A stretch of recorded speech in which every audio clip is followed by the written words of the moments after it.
ce monsieur-là, plus jamais, tu coupes avec lui. Et c'est comme ça que j'ai coupé.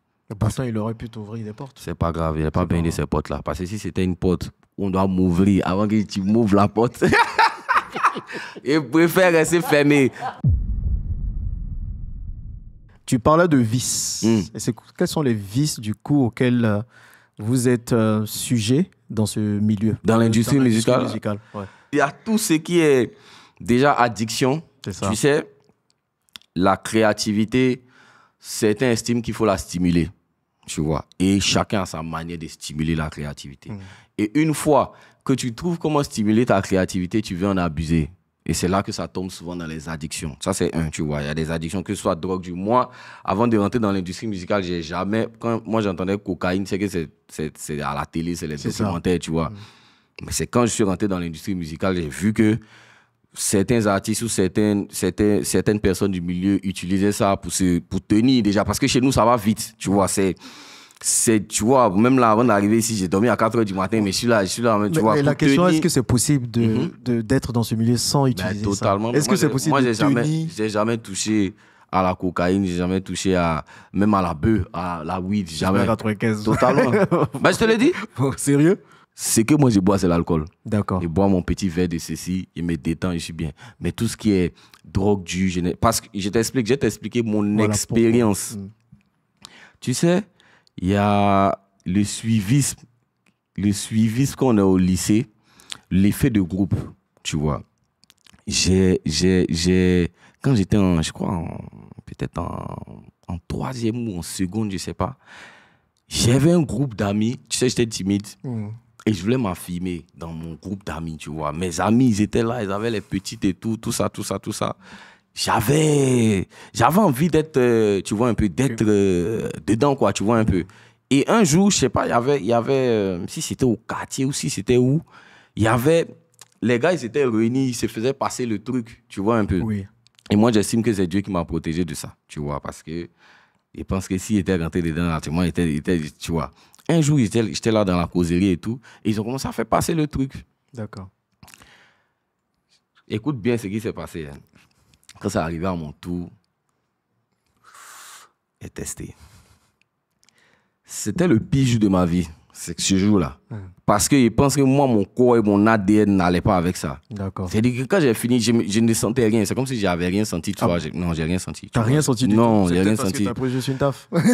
Je n'ai rien senti du tout. C'est-à-dire que jusqu'à mais c'est ça, j'ai demandé aux gars, mais donc vous allez perdre votre temps sur un truc qui ne sert à rien. Prends encore. Et quand j'ai fini ça, c'est comme si il y a eu bien des 30 minutes pour que le wave démarre maintenant. J'ai marché, je ne sais pas comment t'expliquer, j'étais avec un de mes gars, on a marché peut-être de 2 plateaux jusqu'à Saint-Jean. Ça veut dire juste dans le vide comme ça, on est en train de marcher. Parce qu'on est en train de marcher, on est en train de causer. Il ne me rend pas compte qu'il est en train de marcher, tu vois un peu. Quand j'ai fini ça, je suis rentré à la maison. J'arrive à la maison.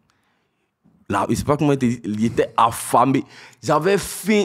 Ce jour, je crois qu'ils avaient cuisiné un truc que je n'aimais pas. C'était un truc comme ça. Mais tellement j'avais faim, je n'ai même pas eu le temps de servir avec comment dire, servir avec la cuillère. J'ai servi avec ma main. Tellement j'étais... Au fait, j'étais dans un autre mood, non? C'est ça. Quand ce jour-là, j'ai dormi à 4 heures. C'est dit, mon corps, j'avais des réactions. C'est comme si, quand je fais comme ça, c'est peut-être 3 secondes après que j'ai la réaction. Il y a cru que j'étais un fou, en fait. Tu vois un peu. Depuis ce jour-là, je me suis dit, plus jamais, moi, je touche ça. Et je n'ai pas besoin de ça. De toute façon, je n'ai pas besoin de ça. J'étais en train de faire ça juste parce que mes amis voulaient m'influencer. Et puis, je voulais m'affirmer en étant au milieu de mes amis. C'est à partir de... Je pense que c'est une des premières expériences qui a fait que, moi, dans ma vie, j'ai compris qu'il ne devait pas suivre les gens. J'ai compris que des gens peuvent avoir leur attitude, ça va eux. Mais ça va pas forcément être toi. Tu vois un peu. Et donc, moi, c'est la seule fois où j'ai une relation avec, on peut dire, la weed ou quelque chose. Depuis ce jour-là, si tu vas dans le showbiz ivoirien, demande à quelqu'un si quelqu'un a vu suspect avec un joint ou suspect. Ça, jamais. Ni cigarette, ni drogue, rien. Ok. Mais tu as forcément eu des propositions indécentes. Totalement. Dans le milieu. Quelles sont les propositions les plus indécentes que tu as Moi, eues? En début de carrière, il y avait un monsieur, j'étais encore plus jeune. Il m'avait, je sais pas de producteur en tant que tel, mais il m'avait proposé de m'aider. Tu vois, mais je vais t'aider. J'étais encore au lycée même. Je vais t'aider. Il dit, ok, il faut m'aider. On va voir comment. Mais passe-me voir à la maison. Passe-me voir à la maison, on va discuter. Et moi, ça m'a jamais, je sais pas comment dire, j'ai toujours eu une mauvaise intuition par rapport à ce monsieur-là en particulier. Ah bon? Tu vois, et puis un jour, dans une causerie, il me dit que lui, il aime bien les jeunes, tu vois, il aime bien il aime bien les jeunes artistes. Non, ça cause moi, il faut me produire ici, là. Non, c'est pas ça, j'aime bien les jeunes, j'aime bien être proche des jeunes, tout ça, j'aime bien, voilà, qu'on se voit un peu plus souvent. C'est vrai qu'on veut parler de musique, mais voyons-nous aussi, à côté, on peut prendre des verres, j'aime bien. J'ai expliqué ça à ma vieille. D'accord. Ma mère m'a dit, tu n'es pas un enfant, tu es jeune, mais tu n'es pas un enfant. Ça, c'est à cause de ce genre de choses-là que je t'ai dit que le milieu-là, il ne voulait pas que tu fréquentes. Ce monsieur-là, plus jamais, tu coupes avec lui. Et c'est comme ça que j'ai coupé. Pourtant, il aurait pu t'ouvrir des portes. C'est pas grave, il n'a pas besoin de ces portes-là. Parce que si c'était une porte, on doit m'ouvrir avant que tu m'ouvres la porte. Il préfère rester fermé. Donc, tu vois. Mais après, dans le milieu, quand ça a avancé, j'ai appris que c'est un monsieur qui était dans ça, quoi, tu vois. Il aimait bien... Voilà, dit qu'il aide et puis après il demande des faveurs en retour. Ça existe énormément dans le milieu. Voilà, dans le milieu. Donc, moi. Donc, toi, tu confirmes qu'on peut réussir dans le milieu sans forcément faire ça? Mais totalement. Maintenant, est-ce que toi, du coup, tu as besoin d'avoir le contrôle? D'avoir le contrôle sur toi, sur ton corps, sur ta personne? Oui, je pense que j'ai besoin d'avoir le contrôle sur moi. J'ai besoin de. Comme je dis, moi, je bois un peu, tu vois, je bois mes verres, tu vois, tranquillement pour se détendre. Mais je n'estime pas avoir besoin de quelque chose pour m'évader, voyager. Non. Tout ça. Non. Mais il paraît que c'est aussi lié, le fait de prendre ça, c'est aussi lié aussi à l'inspiration.